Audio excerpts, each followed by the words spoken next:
Hello, I'm Professor Brian Boucher. Welcome back. In this video, we're going to talk about revenues, expenses, and the income statement.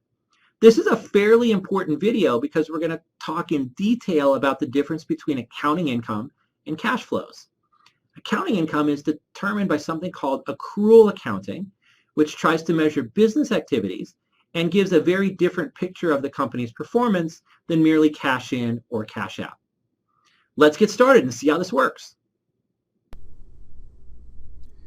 As we talked about in the opening video, the income statement reports increases in shareholders' equity due to operations over a period of time. Net income is made up of revenues minus expenses, and there's a couple synonyms that are often used for net income. It's also called earnings and net profits. All of the income statement items are based on accrual accounting principles. Now notice I said accrual accounting, not cruel accounting, but this in fact is where the accounting starts to get cruel, because now recognition of revenues and expenses are going to be tied to business activities, not to cash flows, which makes the accounting a little bit more tricky. Revenues are recognized when goods and services are provided, not necessarily when the cash is received. Expenses are recognized in the same period as the revenues they help to generate, not necessarily when cash is paid. And so the bottom line is that net income is not the same thing as net cash flow. So let's look at revenues and expenses in more detail, starting with revenue. Revenue is an increase in shareholders' equity from providing goods or services. There are two criteria that need to be satisfied to recognize revenue. First, it has to be earned, which means goods and services are provided. And it has to be realized, which means that payment for the goods and services is either received in cash or something that can be converted to a known amount of cash. These are called the revenue recognition criteria. For example, let's say that we make a sale to a customer, we deliver the goods to the customer, and we give the customer an invoice which has the dollar amount that they owe us and a time period in which they have to pay us. We've satisfied the first criteria because we delivered the goods to the customer, and we satisfied the second criteria, realized, because even though we haven't gotten cash, we have something that can be converted to a known amount of cash, and that's the invoice which has the dollar amount on it. So in this case, we could book the revenue even before we get the cash. And what we would do in this case is create an accounts receivable for what the customer owes us. Sounds good. But, can you give us some examples of when these criteria would not be satisfied? Why, yes, thank you for asking. Here's an example where the first criteria, earned, may not be straightforward. Let's say you pay $100 to a software company to buy some software for your computer. For the software company, the $100 is realized because they've collected the cash, but they might not book the full $100 as revenue today because it's not all earned. The reason is that you're paying for not only the code that you receive today, but you're also paying for updates or patches that you receive over time, as well as technical support that you might receive over time. So what the software company might do is book $80 of revenue today because that's what they've earned by delivering the code.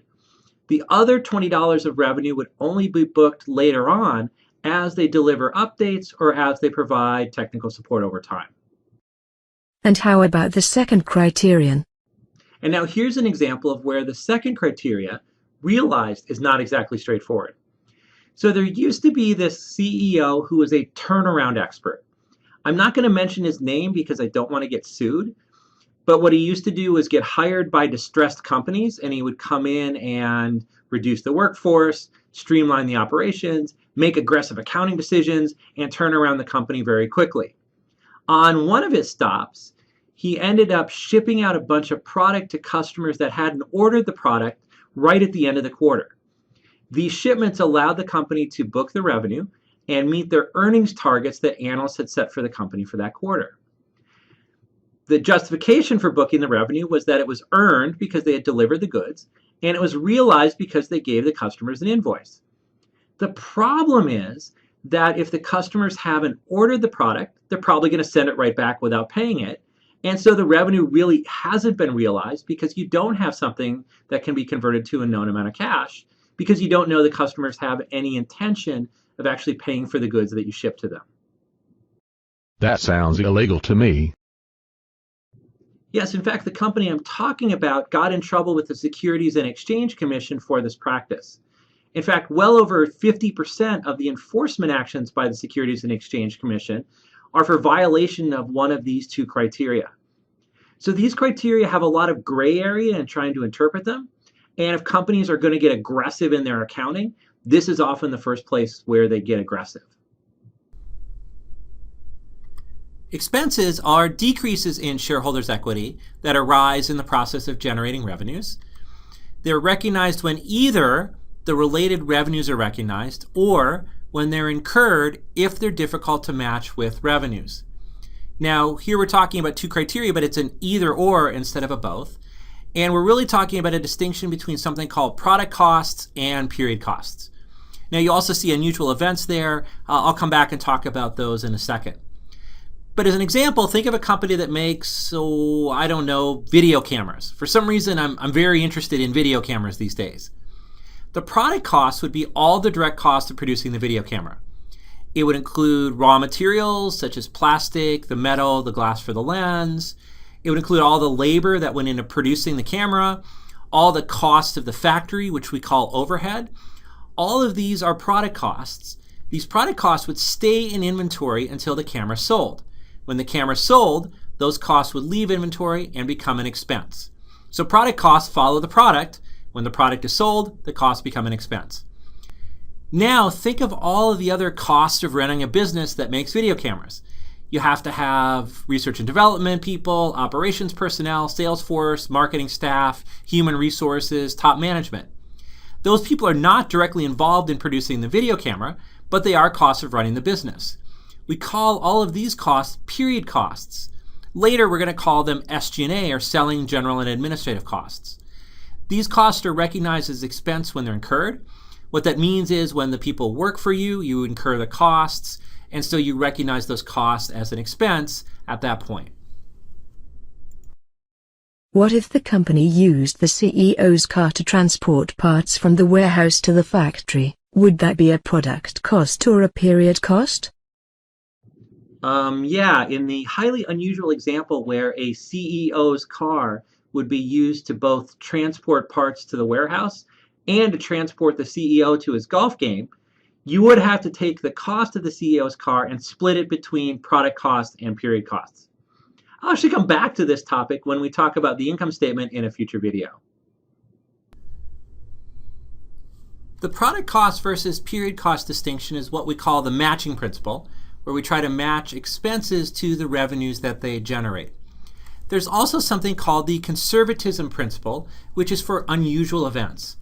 This principle says recognize anticipated losses immediately, but recognize anticipated gains only when they're realized. Another way to look at this is it's the anti-human nature principle. Human nature would be, hey, something good's going to happen in the future, let's record it now. Whereas something bad's going to happen in the future, let's just wait until it happens. The conservatism principle forces you to the opposite. If you anticipate some loss in the future, like an environmental cleanup or settlement on a product liability suit or employee severance costs in a restructuring, you don't wait until those costs actually happen to expense them. You expense them right away as soon as they're anticipated. But if you expect some big gain to happen in the future, like you've signed a new customer to a contract and you expect big profits in the future, you actually have to wait until those profits come. You can't recognize them when they're anticipated. And for this reason, you'll see a lot of big one-time expenses, but not so many big one-time gains. It's because the conservatism principle forces you to anticipate future losses, but not anticipate future gains. Hey, I didn't know this was going to get political. I am going to leave if this turns into a biased political polemic. I thought the only right versus left debate in the course was debit versus credit. No. This is not political conservatism. This is not conservatism as the opposite of liberalism. This is conservatism as the opposite of aggressivism.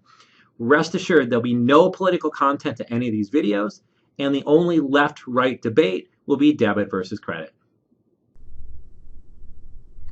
Now we're going to practice applying these revenue recognition criteria to figure out how much revenue should be recognized in the month of December for each of the following examples. As always, you'll see a pause button, so if you want to pause the video and guess the answer, the pause sign will cue you when you should do that. Let's get started. BOC delivers $500,000 worth of washing machines in December to customers who don't have to pay until February.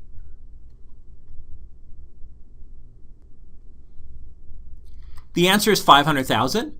BOC has delivered the washing machines, so they've earned the revenue in December. BOC has given the customer an invoice which has them scheduled to pay in February, so they've realized the revenue. With both earned and realized, BOC gets to book $500,000 of revenue in December. What happens if we never collect the cash? Do we have to cancel out the revenue? It still seems dodgy to me that you can record revenue before you get the cash. Yes, you are correct that we do have to worry about whether we will collect the cash on this revenue. Later in the course, we'll see how companies try to estimate how much of their revenue they won't collect in cash, and then at the time of sale, make an adjustment to reduce their revenue based on the amount they don't expect to collect. But that's a complication we're going to get to in a few weeks. For now, let's just assume that all of the revenue is eventually collected in cash. BOC collects $300,000 cash in December for washing machines delivered in October.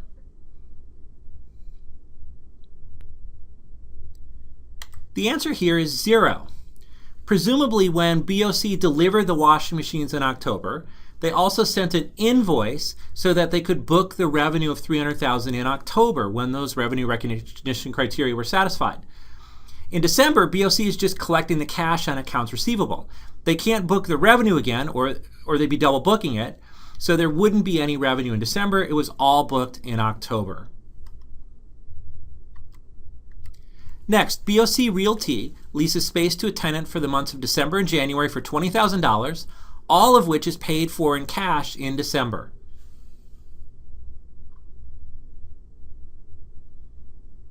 The answer here is $10,000.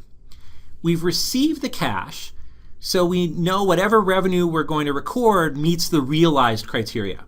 But the question is, how much have we earned in the month of December? If BOC is getting paid for December and January, the way they earn revenue is by providing space to the tenant for December and January.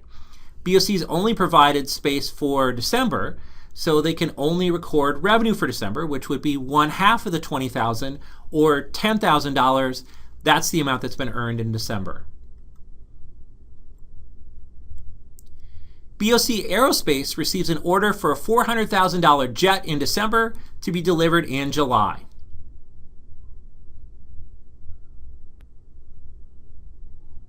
The answer here is 0.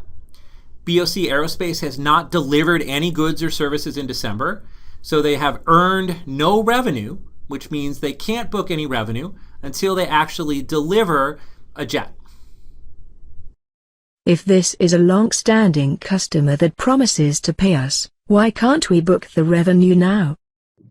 Even if it's a long-standing customer, the revenue recognition criteria still apply. We have to deliver goods or services before we can record revenue. It's just one of those non-aggressive practices that accountants use to increase the reliability or objectivity of the financial statements. BOC Bank is owed $100,000 of interest on a loan for December and receives the payment in January. The answer is $100,000. BOC Bank has earned the interest revenue by providing the money outstanding to its customers. It's provided a service. Presumably, there's some kind of payment schedule with the customer who borrowed the money on when they should pay, so we can consider it realized. And so BOC Bank can book $100,000 of interest revenue in December, even though they won't get the cash payment until January. BOC issues 20,000 shares of stock in December and receives $10 per share, which is $2 per share more than they expected. The answer is 0. Companies can only record revenue when they provide goods or services. They can never, ever record revenue from selling shares of their own stock. It doesn't matter what the proceeds of the stock issuance were, whether they were more or less than expected. Just simply cannot book revenue on issuing your own stock. Revenue is only booked when you provide goods and services. Now let's practice with expenses.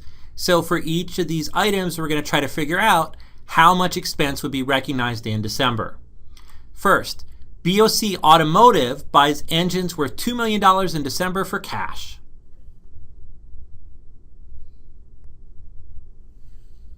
The answer is 0. BOC has bought engines with cash, but engines are going to be a product cost, so they're not going to be expensed until BOC actually sells the cars that they make with those engines. So at this point, no expense.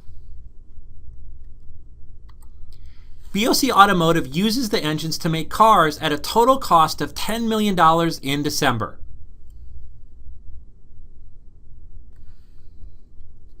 The answer is still 0. Now BOC has used the engine to make cars. We know how much the cars cost in total, but the cars are still product costs, and the cost won't become expenses until BOC Automotive actually sells some cars.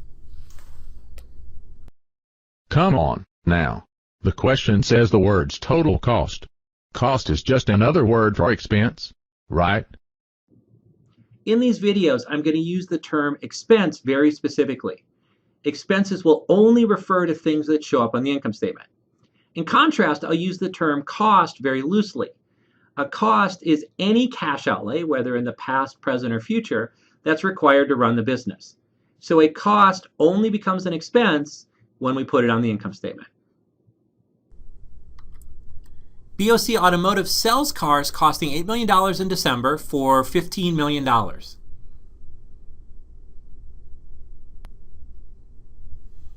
The answer is $8 million of expense in December. So we can finally recognize expenses because we've sold cars. The expense will be equal to what it cost to make the cars, which is $8 million. The $15 million will be the revenue that we earned from selling the cars. And it's good news in this case because our revenue is greater than our cost, so we've made some profit. BOC Automotive incurs $180,000 in salaries for its marketing staff in December.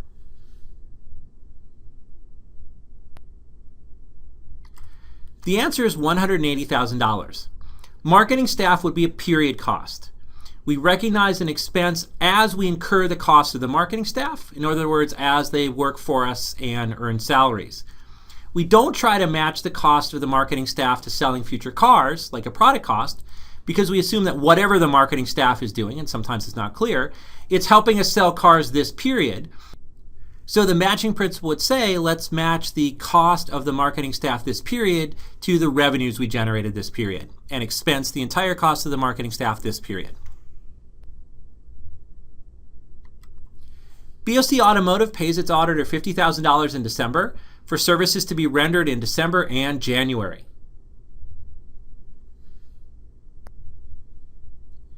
The answer is $25,000 of expenses in December. Even though we paid $50,000 cash to the auditor in December, we're paying for work the auditor is going to give us in both December and January. We can only recognize the amount of work they've done in December as a cost and hence an expense. If we assume it's roughly divided between the 2 months, then half of $50,000 will be $25,000 of expenses. The other $25,000 will be expensed in January when the auditor provides the work for us then. Paying for an auditor is a period cost, right? We pay the auditor $50,000, right? So there should be $50,000 of expense, right? You're right about auditors being a period cost, but not so right about the other stuff. We're only going to expense the cost of the auditors as they work for us. BOC paid their auditor $50,000 cash for work the auditor would provide in December and January. But BOC only wants to expense in December the amount of work the auditor did in December, which is half of that, or $25,000. Remember, on the income statement, we want expenses to match business activities, not cash flows. BOC Automotive pays $1,200,000 in cash dividends in December. The answer is 0. Dividends are never considered an expense because they're not considered a cost of doing business. Dividends will never show up on the income statement. They're not an expense. So I think that gave us some good practice in applying these revenue and expense recognition concepts. We'll get a lot more practice in the next video when we start to look at some revenue and expense transactions for Relic Spotter. I'll see you then. See you next video.